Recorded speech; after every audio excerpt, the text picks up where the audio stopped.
এরপর হচ্ছে optical centre. তো আমরা অপটিক্যাল সেন্টার লিখে রেখেছি এখানে, মানেটা একটু জেনে নিই।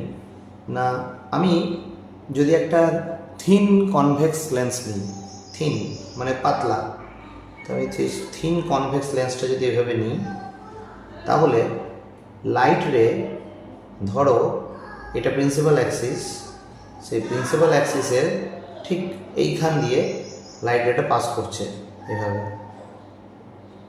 এভাবে, এবং উইদাউট এনি ডেভিয়েশন, কোনো দিকে একটুও বাঁকলো না, সোজা এভাবে পেরিয়ে গেল।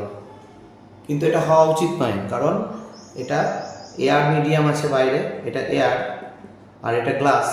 তো এয়ার থেকে যখন গ্লাসে ঢুকছে তখন রিফ্রাকশন হওয়া উচিত এবং লাইটটা কোনো একদিকে আইদার এইদিকে বা এইদিকে বেন্ড হওয়া উচিত ছিল, কিন্তু সেটা হলো না। তো তার কারণ হচ্ছে কি না, প্রিন্সিপাল অ্যাক্সিসের মধ্যে এই লেন্সের ভিতরে লাইট এটা এমন একটা পয়েন্ট দিয়ে পাস করেছে যে পয়েন্টটার মধ্যে দিয়ে গেলে লাইটটা আনডেভিয়েটলি বেরিয়ে যায়। ঠিক আছে, তো ওই পয়েন্টটার নাম হচ্ছে অপটিক্যাল সেন্টার। এটা থিন লেন্সের ছবি। এবার আমি থিক লেন্সের ছবি এঁকে দেখাচ্ছি। এবার দেখো, থিক লেন্স যদি হয়, মানে মোটা লেন্স, মোটা কনভেক্স লেন্স যদি হয়, তার বেলায় কী হবে না, এইটা প্রিন্সিপাল অ্যাক্সিস, ঠিক আছে। তো লাইট রেটা এভাবে এলো, এভাবে এলো, এভাবে আসার পর রিফ্রাকশন হচ্ছে, ঠিক আছে। পাতলা লেন্সের বেলায় এই ভিতরের রিফ্রাকশনটা বোঝা যায় না, পাতলা বলে।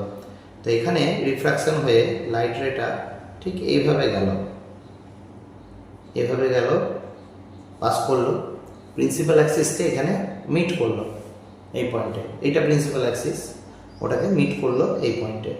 এইবার লাইট রে যখন বেরোবে, তখন কিন্তু যদি যদি এই লাইনটার যে ডাইরেকশনটা আছে, মানে এই যে ডাইরেকশন ডট ডট করে আমি দেখাচ্ছি, এই ডাইরেকশন ঠিক এই লাইনটার সাথে প্যারালাল করে যদি লাইট রেটা বের হয়, মানে এইভাবে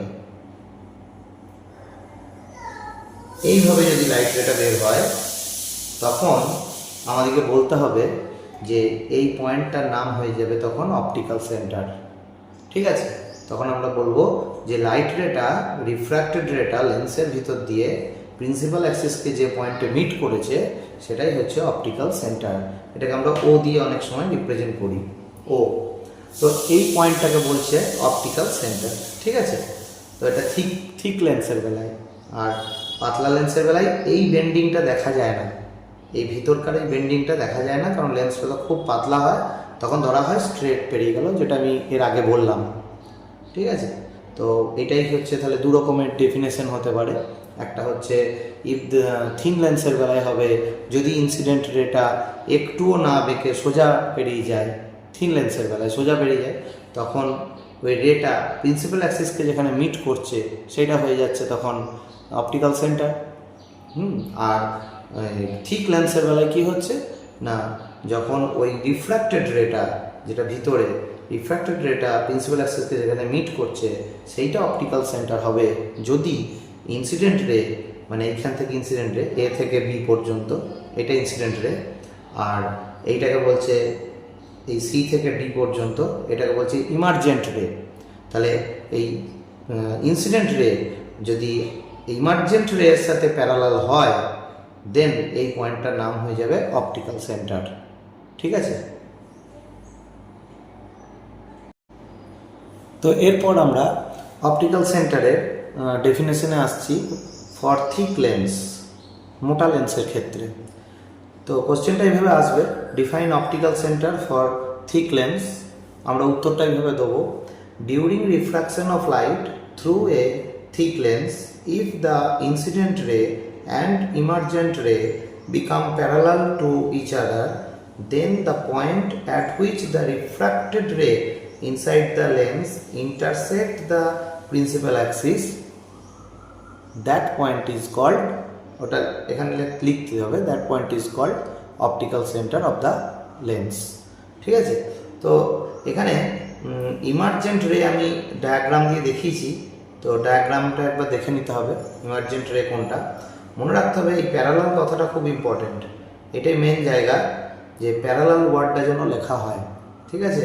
তো ইমার্জেন্ট রে আর ইনসিডেন্ট রে এই দুটো নিজেদের মধ্যে প্যারালাল হবে, তো তবেই আমরা বলতে পারবো যে ওই পয়েন্টটা যেটাতে ওই রিফ্র্যাক্টেড রেটা মিট করছে, এই যে রিফ্র্যাক্টেড রে এটা মিট করছে প্রিন্সিপাল অ্যাক্সিসকে যে পয়েন্টে, ওই পয়েন্টটা হবে অপটিক্যাল সেন্টার, ঠিক আছে।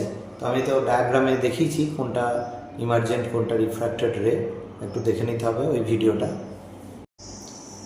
তাহলে আমরা এখন অপটিক্যাল সেন্টারের ডেফিনেশনটা দেখে নেব ফর থিন লেন্স, মানে পাতলা লেন্সের বেলায়।